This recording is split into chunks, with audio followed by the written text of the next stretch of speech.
Balita Express. Mga may init na bagong balita, mga balitang dapat mong malaman ngayong umaga. GV Balita Express. GV Balita Express. Mga balitang kinalap ng buong puwersa ng GV 99.9 Batangas. GV Balita Express. GV Balita Express. Mga balita sa loob at labas ng Timog Katagalugan. GV Balita Express. GV Balita Express. Narito na ang GV Balita Express. Kayo ay nakatutok sa GV Balita Express sa programang Good Vibes Morning dito lamang sa GV 99.9. Your Good Vibes. Kasama niyo po ang inyong lingkod, DJ Frankie, at kasama rin natin sa kabilang linya si DJ Joey Boy. Kami ang maghahatid sa inyo ng pinakabagong balita at mahalagang impormasyon, keeping you GV informed, GV aware, and GV updated. Muli ito po ang GV Balita Express. oras natin ngayon, 7:11 a.m. on the clock, Philippine Standard Time. Hatid sa atin ng Alaksan FR. Pag totoo ang relief, totoo ang relax. Alaksan FR. At dako na tayo sa headlines balita.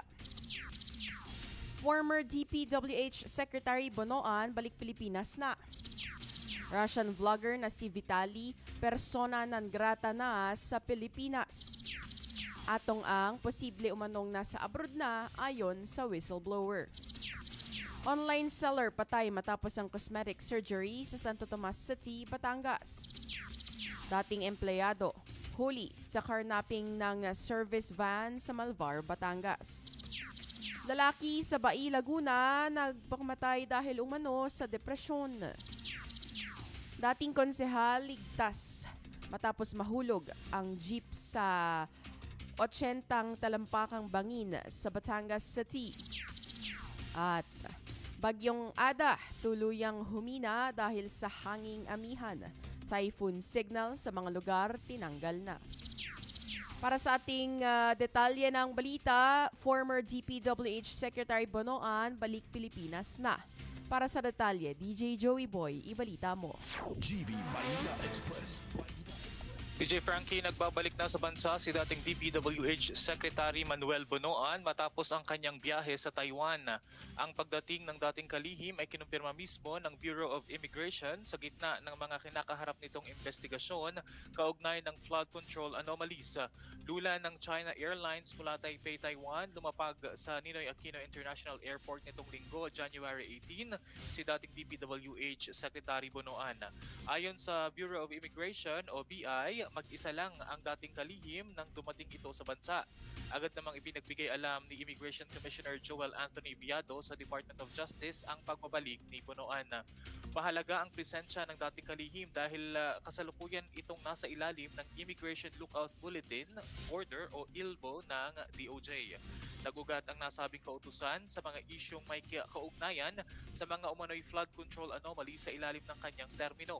Matatanda ang inirekomenda ng Independent Commission on Infrastructure o ICI ang pagsasampa ng mga kasong kriminal at administratibo laban kay Bonoan dahil sa questionable flood control projects sa Bukawi, Bulacan na nagkakahalaga ng 95 million pesos.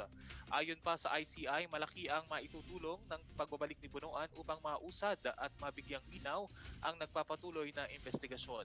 Sa ngayon, inaasahan ang susunod na hakbang ng DOJ at ng komisyon sa oras na magsimula ang mga pagdinig kung saan muling haharap ang dating kalihim para sagutin ang mga akusasyon na laban.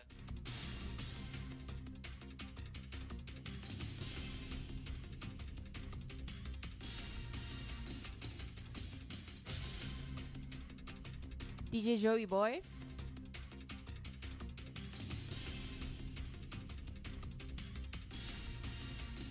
DJ Frankie. Russian vlogger na si Vitaly persona non grata na sa Pilipinas. Para sa detalye ng balita. GV Balita Express. Kinumpirma ng Bureau of Immigration o BI na na-deport na pabalik ng Russia ang 33 years old na si Vitaly Zdorovetsky nitong Sabado. Lulan ng Aeroflight patungong Irkutsk, tuluyan ng nilisan ng dayuhan ng bansa matapos idineklarang undesirable alien ng BI Board of Commissioners. Matatanda ang naging mitya ng kanyang deportasyon ang serye ng mga prank videos na itinuturing na pambabastos at pang-aabala sa mga Pilipino. Kabilang sa mga nagawa nitong gulo noong nakaraang taon ay ang pang-aaway sa isang security guard, pagmumura sa isang Pilipina at pagnanakaw ng industrial electric fan at ang pagkuha ng isang tricycle na nauwi sa pagbangga sa isa pang nakaparadang jeep. Inamin naman ni Zorovetsky ang kanyang mga ginawang kamalian sa isinasagawang inquest proceedings. Bagamat sinubukan nitong magpiyansa habang nakakulong sa BI Warden's Facility sa Camp Bagong Diwa, hindi ito pinahintulutan ng kawanihan. Sa huling pahayag ng Bureau of Immigration, hindi na muling makakatapak sa bansa ang vlogger dahil sa kasama na rin sa pangalan nito ang naka-blacklist na. At para sa GV Balita Express, ako po si DJ Frankie sa GV 99.9, your good vibes. At atong ang posibleng umanong nasa abroad na ayon sa isang whistleblower. Para sa detalye ng balita, DJ Joey Boy, ibalita mo. GV Balita Express. Charlie, atong ang nasaan na? Ito ang malaking katanungan matapos ihayag ng whistleblower sa kaso ng mga nawawalang sabongero na si Julie Dondon Patidongan na posibleng wala na sa Pilipinas ang negosyante. Ayon kay Patidongan, malabog sumuko si Ang dahil hindi ito ordinaryong tao at may malawak na international network. Posible ani ang noong Disyembre pa lamang ay nakaalis na ng bansa ang negosyante. Matatandaan na noong nakaraang Miyerkules, January 14, naglabas ng warrant of arrest ang RTC Santa Cruz, Laguna laban kay Ang at 17 iba pa. Sunod namang naglabas ng warrant ang RTC Lipa City, Batangas nitong Biyernes. Kidnapping with homicide ang kasong kinakaharap ng mga ito, isang non-bailable offense. Sa kasalukuyan kinumpirma ng PNP CIDG na 17 sa 18 individual na may arrest warrant ang nasa ilalim na ng kanilang kustodiya. Tanging si Atong Ang na lamang ang nananatiling at large. Bagamat may hinala si Patidongan na nasa abroad na ang negosyante, iginiit naman ng Department of Justice o DOJ na batay sa kanilang records, nananatili pa rin sa Pilipinas si Ang. Dagdag pa ni Patidongan, kung narito pa sa bansa ang negosyante, posibleng nagtatago lamang ito sa kanyang mga exclusive subdivisions o sa mga lugar na siya lamang ang nakakaalam. Sa ngayon, nakataas na ang Interpol Red Notice laban kay Ang. Nananatili ring nakataya ang 10 million pesos reward money para sa sinumang makapagbibigay ng impormasyon na magriresulta sa kanyang pagkaka-aresto. Para sa GV Balita Express, ito si DJ Joey Boy sa GV 99.9, your good vibes. At isang online seller patay matapos ang cosmetic surgery sa Santo Tomas City, Batangas. Para sa detalye ng balita, GV Balita Express. hustisya ang sigaw ngayon ng pamilya ng biktimang itinago sa pangalang Angeline, isang online seller mula sa Lipa City, Batangas. Batay sa ulat ng Police Regional Office 4, pumanaw ang biktima dahil sa matinding komplikasyon matapos sumailalim sa breast augmentation at arm liposuction nitong nagdaang January 8 sa isang aesthetic clinic sa Santo Tomas City, Batangas. Sa investigasyon, isinigawa ni alias Dr. Ruth ng Cinco Marias Aesthetic Clinic and Wellness Spa ang nasabing mga procedure. Ngunit matapos ang operasyon, hindi na bumuti ang lagay ng biktima. Dinala pa ang biktima sa dalawang ospital sa Tanawan City dahil sa pangangailangan ng Intensive Care Unit o ICU. Pero nitong January 10, ganap na alas 6 ng umaga, idineklarang patay ang biktima ayon sa death certificate. Ang sanhi ng pagkamatay ay hypovolemic shock at disseminated intravascular coagulation o sobrang pagdurugo o pamumuo ng mga dugo sa maliliit na sugat at sanhi ng pagkasira ng mga kanyang organ. Sa ngayon, formal nang inireklamo ng ina ng biktima si alias Rowena at live-in partner na si alias Darius ang nasabing doktor. Naharap na si alias Dr. Ruth sa kasong reckless imprudence resulting in homicide at patuloy naman ang paalala ng mga otoridad sa publiko na maging mapanuri sa pagpili ng mga klinika para sa mga ganitong uri ng sensitibong operasyon. Para sa GV Balita Express, ako po si DJ Frankie sa GV 99.9, your good vibes. At suspect sa carnapping huli sa checkpoint sa Tanza, Cavite. Para sa detalye, DJ Joey Boy, ibalita mo. GV Balita Express. DJ PJ Frankie, hustisya sa loob lamang ng 6 na oras. Ito ang naging resulta ng mabilis na aksyon ng Tanza Police Station matapos mahuli ang isa sa dalawang sospek na tumangay sa motorsiklo ng isang residente sa Barangay Punta 1, Tanza, Cavite. Base sa ulat, alas 4 ng madaling araw nitong nakaraang January 16, nang karnapin ng mga sospek na sina alias Jason at alias Janelle ang motorsiklo ng biktimang si alias Jay. Ang motor ay nakaparada lamang sa tapat ng bahay ng biktima nang ito ay itakas.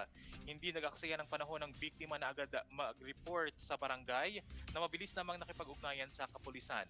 Agad na naglatag ng checkpoint madiskarteng bahagi ng Barangay Punta 1.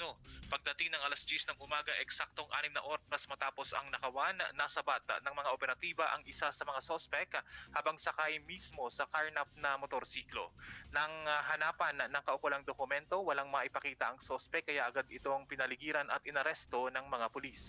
Sa ngayon, himas-rehas na ang nahuling sospek habang patuloy namang tinutugis ng mga otoridad ang kasamahan nito na nakatakas. Para sa GV Balita Express, ito si DJ Joey Boy sa GV 99.9, your good vibes. At dating empleyado huli sa carnapping ng service van sa Malvar, Batangas. Para sa detalye ng balita, GV Balita Express. dating empleyado hindi nakaligtas sa batas matapos tangayin ng van ng dati niyang kumpanya sa Malvar, Batangas. Kinilala ang suspect na si alias Joel, 41 years old, tubong Camarines Sur. Ayon sa ulat ng Malvar Police Station, naganap ang insidente noong gabi ng January 14 sa Barangay San Andres. Batay sa investigasyon, bandang alas 6 ng gabi nang iparada ng kinatawan ng isang kumpanya ang kanilang service van sa garahe ng kumpanya. Pero laking gulat na lamang nila ng pagbalik bandang alas 8 ay wala na ang naturang sasakyan. Isang saksi ng positibong kumikilala kay Joel na siyang kumuha sa van. Agad naman naggasa ng follow-up operation ang Malvar Police katuwang ang mga otoridad sa Karatig, Lalawigan. Hindi na umabot ng isang araw ang pagtatago ng suspect dahil kinabukasan ng umaga, January 15, ay naaresto ito sa Barangay Marinig, Cabuyao City, Laguna. Kasabay ng pagkakadakip sa suspect ay nabawi rin ang ninakaw na service van. Sa ngayon, himas-rehas na ang suspect sa Malvar Police Station at nahaharap sa kaukulang kaso ng carnapping. Para sa GV Balita Express, ako po si DJ Frankie sa GV 99.9, your good vibes. At dating konsehal ligtas matapos mahulog ang jeep sa 80 na talampakang bangin sa Batangas City. Para sa detalye ng balita, DJ Joey Boy, pasok. GV Balita Express. DJ Frankie, isang kwento nga ng Himala at Bayanihan ang natunghayan ng mga residente ng Batangas City kahapon, araw ng Linggo, Enero 18. Kinilala ang driver na si alias Lito, 69 years old at dating konsihal ng Barangay Gulod Itaas. Ayon sa ulat nitong Linggo, January 11, ay nagpunta ang driver sa isang birthday party at nang ito ay pauwi na mula sa isang selebrasyon nga ay nagkamali ito ng lilikuan at nakarating sa kabilang barangay sa Sitio Bukal, Barangay Dalig, Batangas City. Dahil dito tuluyang nahulog ang kanyang papasaherong jeep sa bangin na may lalim na hindi bababa sa 80 talampakan. Sa kwento naman ng kapatid ng biktima, dahil sa madilim at gabi na nang mangyari ang aksidente, napilitan si tatay dito na magpalipas ng gabi sa loob ng kanyang jeep sa ilalim ng bangin. Kinaumagahan na lamang ito nagawang umahon para humingi ng tulong. Bagamat nakaramdam ng sakit ng dibdib, idineklara ng mga doktor na minor injury lamang ang tinamo nito at nasa maayos na itong kalagayan. Samantalang kahanga-hanga namang bayanihan ang ipinamalas ng mga residente ng dalawang barangay ng Barangay Gulod Itaas at Barangay Dalig dahil sama-sama nilang iniangat at iniahon ang jeep mula sa kailaliman ng creek. Nakikipasalamat naman ang pamilya ng biktima dahil sa kabila ng taas ng pinaghulugan ay ligtas na nakauwi ang kanilang kaanak. Para sa GV Balita Express, ito si DJ Joey Boy sa GV 99.9, your good vibes. Lalaki sa Bai, Laguna nagpakamatay dahil umano sa depresyon. Para sa detalye ng balita, GV Balita Express. wala ng buhay nang nadatnan ng sariling anak ang biktima. Tinatago sa pangalang Romulo, 47 taong gulang, residente ng Del Pilar Street, Barangay Bitin, Bai, Laguna. Base sa investigasyon ng Bai Municipal Police Station, naganap ang insidente dakong 1:00 ng hapon nitong nakarang araw. Kararating lang umano ng anak ng lalaki ng biktima mula sa trabaho nang makarinig ito ng ringtone ng cellphone na nagmula sa loob ng kwarto ng kanyang ama. Sa ulat ng otoridad, lumabas na dumana sa matinding depresyon ang biktima matapos itong masuspinde sa kanyang trabaho na naging dahilan upang hindi ito pumasok pa. Pinaniniwalaan ito ang nagtulak sa biktima upang wakasan ang sariling buhay. Sa kasalukuyan, patuloy ang malalimang investigasyon ng lokal na pulisya at Forensic Unit 4A o SOCO upang masigurong walang naganap na foul play sa nasabing insidente. Muli nating ipinapaalala sa ating mga tagapakinig na meron pong helpline na maaaring tawagan kung kayo o ang inyong mahal sa buhay ay dumaranas ng matinding kalungkutan o depresyon. Kung ikaw o ang kakilala mo ay nangangailangan ng tulong, maaari kang tumawag sa National Center for Mental Health or NCMH Crisis Hotline na 1553 o sa iba pang mental health organization sa Pilipinas. Pwede po rin tayong tumawag sa 911 sa matinding emergency cases. At para sa GV Balita Express, ako po si DJ Frankie sa GV 99.9, Your Good Vibes. At balitang weather, Bagyong Ada tuluyang humina dahil sa hanging amihan. Typhoon signal sa mga lugar tinanggal na. Para sa detalye, DJ Joey Boy, ibalita mo. GV Balita Express. DJ Frankie, mga ka-vibes, napanatili ng Bagyong Ada ang lakas nito habang ito ay papalayo sa kalupaan at patungo sa karagatan. Ayon sa ulat ng Philippine Atmospheric Geophysical and Astronomical Services Administration o PAGASA, nakita ang sentro ng bagyo na may layong 275 kilometers at ang per hour sa northeast ng Vera, Catanduanes at may lakas na hangin na 65 kilometers per hour at pagbugso naman na hanggang 80 kilometers per hour. Tinanggal na rin ng PAGASA ang mga nakataas na tropical wind signal dahil ito ay palayo na sa kalupaan. Dagdag pa ng PAGASA na isang dahilan ng paghina ng bagyo ay dahil sa malakas na hangin dulot ng amihan. Inaasahan na sa araw ng Martes ay tuluyan ng malulusaw ang Bagyong Ada. Para sa GV Balita Express, ito si DJ Joey Boy sa GV 99.9, Your Good Vibes. At yan ang kabuuan ng balita hatid sa atin ng Lipa Medics Medical Center. You may follow them on their Facebook page, Lipa Medics Medical Center, their Instagram at Lipa Medics Medical Center, and you may check out their website, lipamedics.com. Binabati po natin ng Happy Fiesta at binabati din natin ang Maravilla family, si Attorney Bea Maravilla, at mamaya po mga ka-vibes ay kukoronahan na ang mutya ng Lipa City 2026. Abangan natin yan mga ka-vibes sa Plaza Independencia at Lipa Fiesta. Happy Fiesta po sa inyo at manatiling nakatutok sa GV 99.9 para kayo ay GV informed, GV aware, and GV updated. Muli ako po si DJ Frankie at nakasama natin si DJ Joey Boy dito lamang sa the most influential Good Vibes radio station. Ito po ang GV 99.9, Your Good Vibes. GV Balita Express. GV Balita Express. Mga may init na bagong balita. Mga balitang dapat mong malaman ngayong umaga.